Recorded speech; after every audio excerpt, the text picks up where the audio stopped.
It's Friday morning, and we are back with another live episode, Real Talk with Rima. And today we have an amazing guest, a woman that I look up to. She's phenomenal. She always have a smile on her face. I had the privilege to work out with her, to have her as my coach, as my trainer, and I get to know her the last couple years that we've met. Jennifer Quinn. Thank you so much for joining us this morning. I know you're busy mom and busy coach, and I appreciate you taking the time. Can you just tell us a little bit about you and introduce yourself? Absolutely. Well, I'm going to start with why it was such an honor getting to know you. And that goes into why I do what I do. So when I met Rima, it was right in the beginning when COVID really started hitting. And what I acknowledged and saw in her was, oh my Lanta, we have got a boss babe here that is going up against the same issues, the same problems, the same frustrations that everybody else was. Yet she had a smile on her face and she was willing to keep going. And I went, that's my girl. That's my girl. Because when you are in the room with strong personalities, great leaders, great entrepreneurs, the issue that a lot of people think is that we don't have any issues. They think that we don't have any problems, that we don't face any adversity. And that is just a misnomer. We just have perspective around it. And we know what to do when things are hurtled our way that we weren't expecting to have in our place. In fact, I just told Rima a few minutes ago that I look forward to when things crash, because that means that something is wrong and something needs to change. So to go back, becoming a personal trainer was out of necessity in the moment.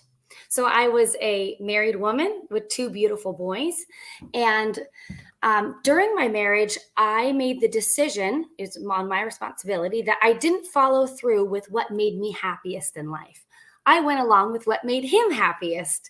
And so I found myself, after having these two beautiful boys, not quite recognizing the woman in the mirror, and not quite recognizing who I was, and not recognizing the joy and the laughter that, Rima, you have come to know in the last few years. And I knew at that point something needed to change. And so I had to go back into who is Jen. And I realized I wasn't doing what was making me happy. Easy or simple, but not easy.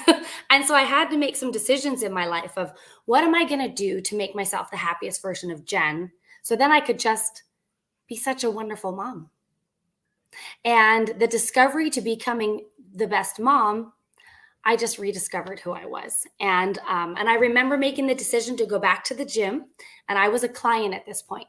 And I got Speaking of going back to the gym, sorry to cut you.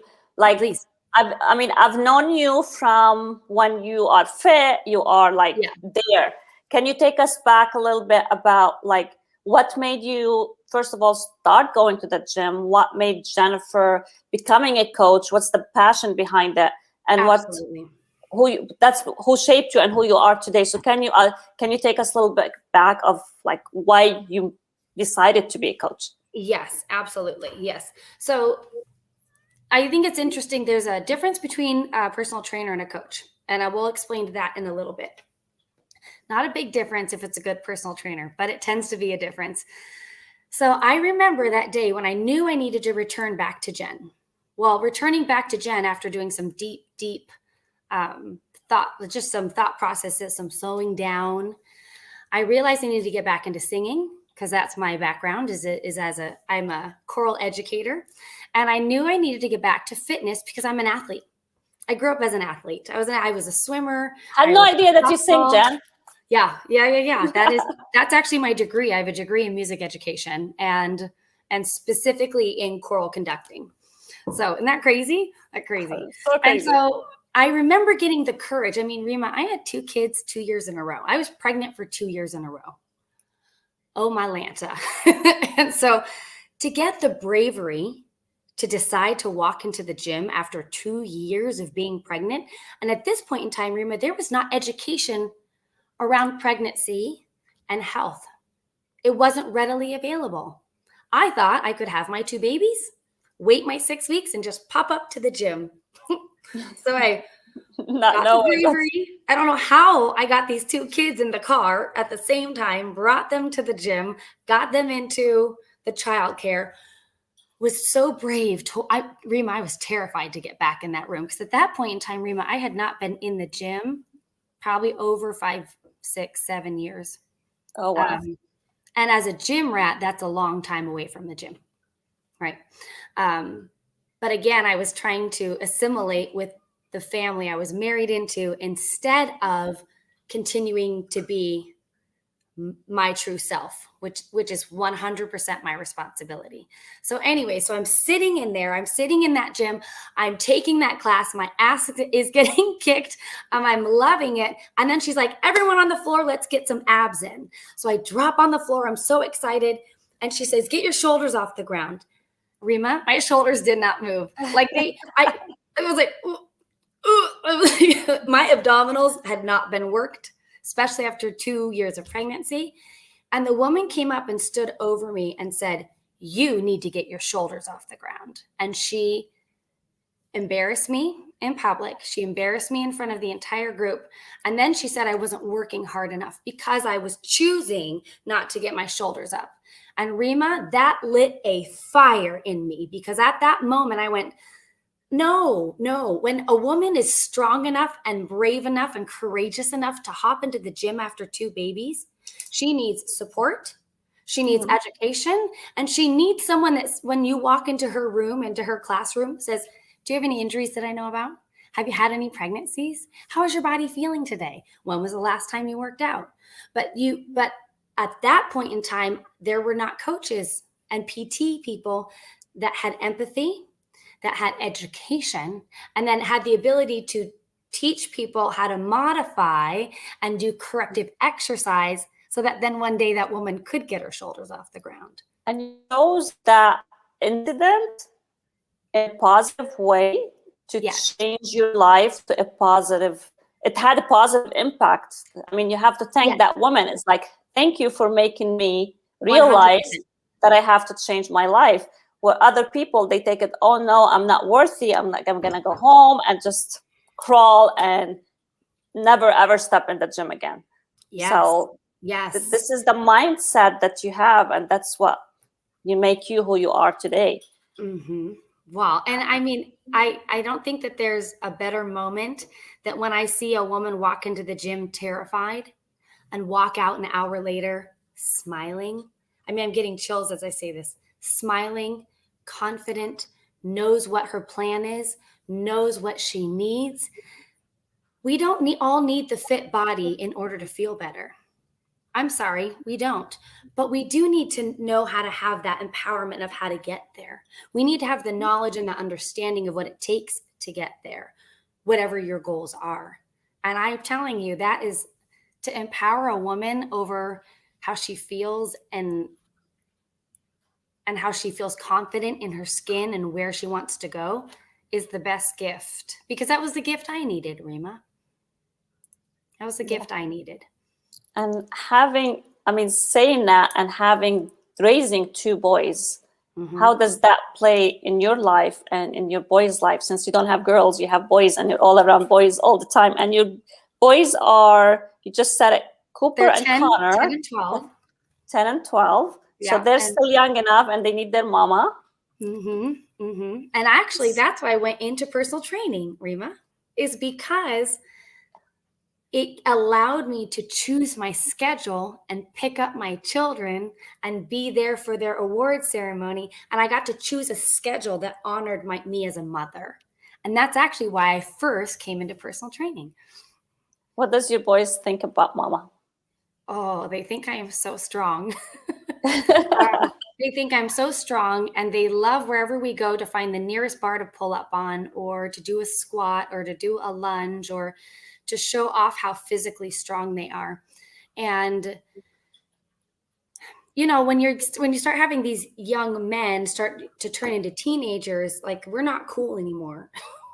We're not cool. I mean, like, there's just one day they wake up and we're idiots, and I don't know what that is. But they still have a very, very deep respect for their mom, and they respect the work I put in. They respect the training that I put in. And they see the discipline and they see the outcome of a discipline. They see the outcome of doing something that maybe I didn't want to do, but I promised myself I would. They get to see that outcome. And that's the greatest gift. We can't tell our kids what to do, Rima. You know that. Your girls don't Right. listen to you, but they'll watch you. 100%. 100%. Yeah. And speaking of kids and having young two boys, the last year and a half, we've been in so much changed in our lives, especially single mom, school at home through Zoom, having a full-time job, coaching. How Jen dealt with that? It's always kind of like it hit single mom, I believe, the hardest. I mean, thankfully, my kids are a lot older, so I did not face that through COVID. But for single mom, it's just like working mom, single, like that must have been, like, I can't even imagine. Can you tell us a little bit how you survived, and you're still surviving, because I understand your kids still, they're still at home? Yeah, their dad and I co-parent so well together, and we just still agreed that it was best to keep them with their teachers and to keep them in their schedule that they have now. So we decided to keep them home. I would love to say that like I have some superwoman moment, or I had like this rock solid mindset through the whole thing, but I didn't. But what I did do, Rima, from day one is express how uncomfortable I was to my boys. Or I would express what was really hard. Because in me opening up what's hard and what's difficult, what's frustrating in an age appropriate manner gives our children the permission to feel, gives our children the permission to admit when they need help, and gives our children an opportunity to actually step up in the household. My boys have chores that they do every day, and I don't even need to ask them. And they feel prideful in doing it because we're working as a team. So these are great lessons that I gave them because I was willing to be vulnerable, because I was willing to tell them, today I don't want to do anything, you guys, but we have to accomplish this. And we would write it down, and then we'd work together, we'd turn on music, and we'd turn it around. And so I just became very open and very vulnerable during the COVID time in order for my children and I to work through it together. That's truly what we did. That's awesome. And you do coaching, you do personal training, and I know you've helped me through my diet too. So and you work at SOF now, Survival of the Fittest, which is, we all know James. O'Rourke. So what would you say your favorite part of all of that? Like, is it the nutrition part? Is it the coaching part? Is it the personal training part? You know, what's interesting is through every personal training session I've gone through, usually by the end, women have solved an issue that they had, or they have solved a problem that they had with their kids, or they solved a reason or a mind block on why they couldn't meal prep, when they know that meal prep is their next step. So what I realized, Rima, is I was doing way more coaching through the personal training, which is why I opened up the new facet in my personal business of life coaching, because I realized that was my specialty, was understanding the excuses. Why do you have these excuses? They're not serving you anymore. So what are you getting out of those excuses? And then we would go through every roadblock that these women and men thought they had, and we were able to just give it a new perspective. And once we were able to switch their perspective, taking an hour or two on Sunday to meal prep actually saves me all this time throughout the week. Following my macros allows me to see results in the first and the second week. I want to stay going to the gym. But we had to work through so much roadblocks, I want to say like mind garbage, in order to get there. It's insane. It's insane, the limitations we put on ourselves that are just not real. They're not real at all. You know, so I don't know if there's one thing that I like best, Rima. I think empowering people through what they think their roadblocks are is probably my favorite part. Do you have any coaches yourself? I do. I had to get some coaches. Yes. So one, I do have a business coach in my life coaching world, and she has helped me overcome the roadblock of, what would it be? Do I know enough to serve people? Right? So we all have that, like the negative thought in our own head. So we had to work through that. Then Rima, this is the one I'm so excited about. Her name is Kim. Rima, you and I have had this beautiful space. Can I go ahead and say a few numbers? Sure, yes. Okay. So Rima and I actually have very similar bodies in that our muscle mass and our body fat and our overall weight is usually about the same. And we have this happy spot in our bodies. It's really hard for us to push past. And so Rima, I tried to use some of the ways that some of our coaches in our gym would suggest, or I would try carb reducing, or I would try overall caloric deficit. And I found myself pissy with my children. I found myself not being able to function as well as I needed to as a coach. As a coach, Rima, we have to be on top. We have to be whole. Sure. We have to be happy. So I said, there's got to be a better way, but I didn't know it. So what I did some research, and I found a woman. She specializes in female body composition for women who go into the physique, who go and do the body competitions. And she put in all my numbers, gave me my macros. I started off at 1,800 calories, 1,871 to be exact. Rima was eating more food than I've ever eaten before. And the weight was coming off. And then every 2 weeks, we went down just a little bit. And I'm sitting at like 1,561 right now. I know the numbers. And I've never been happier. I'm satiated. I'm not pissy. I'm present. And for me, that has always, my children, Rima, I think you'll understand is the theme, has always been number one for me. How am I showing up for my children? How am I showing up for my clients? And the way that I was eating formally wasn't allowing me to be present with them. I was short-tempered, and that's unacceptable to me. So I had to do some research, and I found this coach.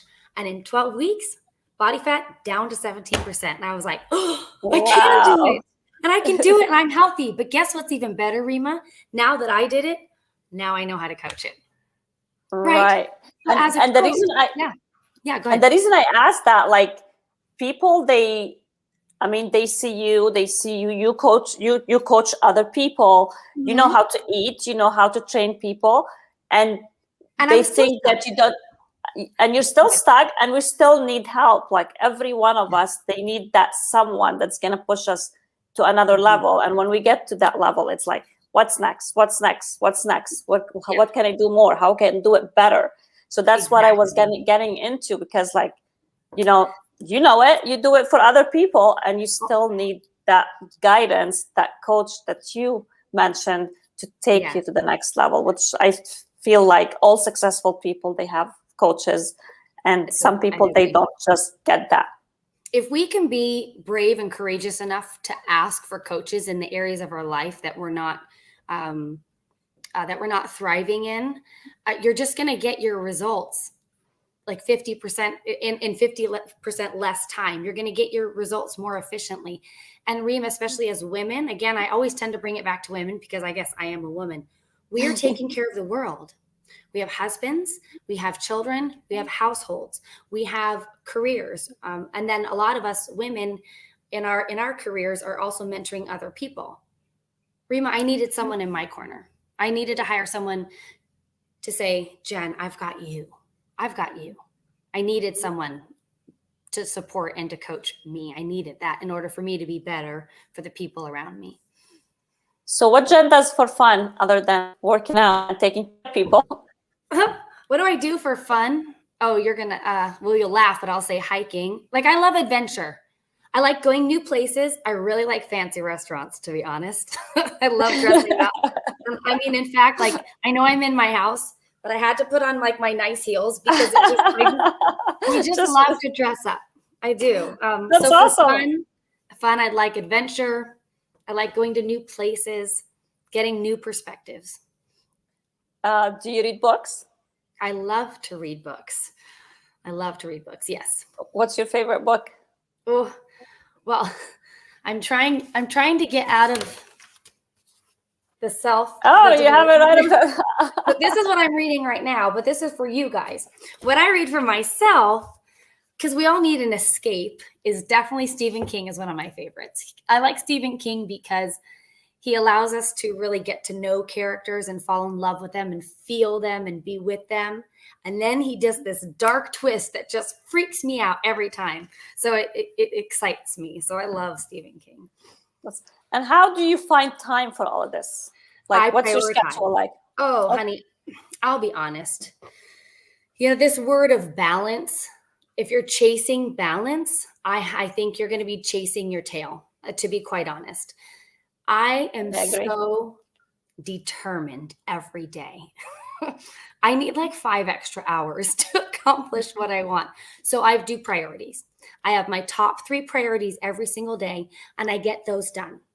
Now, whatever else I get done is like, good work, Jen. You did good. And I allow myself to release the things that didn't get done. I just allow myself to release it and give myself grace and love. That's awesome. And what's your schedule like as far as your days? Like what time you get up, what time you go to sleep? Don't ask. Do you take days off? Don't ask. This is crazy. No, I'm kidding. My Mondays and Tuesdays, as a single parent, we tend to utilize the time when our children are not here. So my Mondays, my Tuesdays, and my Wednesday mornings, I'm up between 4 and 4:30, and I'm home by 8 on that Monday, Tuesday. And then Wednesday, I'm up a good 5-hour day, and then I'm home with my kids. But I balance it because on Thursdays, Rima, I do nothing. I will not coach. I will not go to the gym. I'm home all day and present with my kids. And then same with Fridays, I'm home and present with them as well. I do work on Saturdays and occasionally on Sundays. But I work when I choose to. So if I choose not to, then I don't. And it's okay. And if I come to a place, Rima, which I know you understand, and I'm working too much and I hit the wall or I have like a little mini breakdown, I'm like, okay, I'm listening. I need to balance my schedule out a little bit. Because I'm a go-getter. I don't like to sit around. You are. I do not like to sit around, yet it is good for me. That's awesome. And I know the last year and a half has been tough on a lot of us, especially women. And I personally know that a lot of people struggle with food, like they went for food for comfort. Yeah. A lot of people now, they kind of like have some few pounds that they've gained through the quarantine and sitting at home and not doing anything. What would, as a coach, as a trainer, what would be your advice for someone who's kind of like feeling I'm not worthy, feeling that I'm not loving my body right now, but what's that push? What's that one thing that you think that they should be doing right now to kind of change, not just physically? I always say, like, when I talk about health and fitness, it's not about the looks for me. It's just like you said, it's about how you feel. At the end of the day, it's how you feel, how happy you are. Because if you take care of you, if you take care of the inside, it's going to show from the outside. So as a coach, what would be your advice, especially for women, because women, they got it a lot harder with raising children, especially single moms and all that good stuff that we enjoy living with. This is probably, I honestly believe that everybody knows what they need to be doing. I do. I believe that we also don't give ourselves the time to actually figure it out. So if I were to give one piece of advice for somebody who just says, where do I start? Daily, every single day, no matter what, I want you to get outside and I want you to walk for 30 minutes to an hour. No excuses. Monday through Sunday. Sunday through Sunday. Every day. And the reason why, Rima, is number one, it gets them outside and moving physically, right? So that part is there. Number two, they have time to think. We as a society do not give ourselves to think. And so if they were to just take a moment and breathe and think, they would know what they need to do next. And when you give yourself time to process what you need, then you can decide, do I need a coach? Is this something I can do? Can I go look up macros for my body online? Yes. Can I go look up workouts online that I can do at home? Yes, you can totally do that. But you need to give yourself the time to think and to process it. We don't give ourselves processing time. We just go, go, go. That's what I would suggest for a woman, because we are very powerful once we have a goal in mind. That's amazing. And can you share with us like your information? Where do you work? How people find you? Like whoever's listening to this and they want to reach out to you. Yes. So I am on Instagram at Jennifer Quinn CPT, and I bet we can put that in the chat. Yes. Mm-hmm. And then I work at Survival of the Fittest. And so that's a local gym here in Valencia. And you can call that number, ask for Jen, and you will get me. Also, if you really want to get a hold of me, just message Rima. She has my number, and I would be honored to sit down and have a conversation and figure out how best we can honor you in your journey of life. Because fitness is one part of your journey. You got to take care of the holistic health. 100%, 100%. Well, Jen, I really, really appreciate you being with us this morning. I know it's your day off. Thank you, thank you, thank you. I cannot thank you enough. And I will see you soon, my friend. Yes, keep smiling, because that smile, it is something else. I don't know how you do it. And all the time, like there's not a day that I don't look at Jen and she has that big smile on her face. Right. It's because I get to hang out with women like you. That's why. I surround myself with good people. You are amazing, my friend. Yes. Keep it up, and love you. I love you Have too. a good Friday and great weekend. Lovely. Bye, honey. Thank you.